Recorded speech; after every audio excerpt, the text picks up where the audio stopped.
Assalamualaikum warahmatullahi wabarakatuh.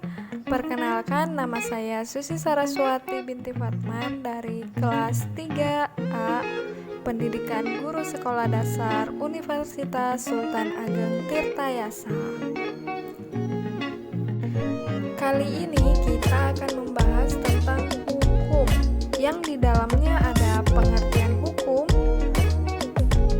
secara umum, menurut KBBI, menurut para ahli. Yang kedua, tujuan hukum. Yang ketiga, unsur-unsur hukum. Yang keempat, jenis-jenis hukum. Di dalamnya ada hukum publik, hukum privat, dan yang terakhir macam-macam pembagian hukum. Hukum secara umum. Hukum adalah peraturan yang berupa norma dan sanksi yang dibuat dengan tujuan untuk mengatur tingkah laku manusia, menjaga ketertiban, keadilan, mencegah terjadinya kekacauan. Ada pula yang mengatakan bahwa hukum adalah peraturan atau ketentuan tertulis maupun tidak tertulis yang mengatur kehidupan masyarakat dan menyediakan sanksi bagi pelanggarnya. Hukum menurut KBBI. Menurut Kamus Besar Bahasa Indonesia, hukum merupakan satu peraturan atau adat yang secara resmi dianggap mengikat dan dikukuhkan oleh penguasa, pemerintah, atau otoritas. 2. Undang-undang, peraturan, dan sebagainya untuk mengatur kehidupan masyarakat. 3. Patokan, kaidah, ketentuan. 4. Keputusan atau pertimbangan yang ditentukan oleh hakim dan pengadilan. Hukum menurut para ahli. Yang pertama, Plato. Hukum merupakan sebuah peraturan yang teratur dan tersusun dengan baik serta juga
hukum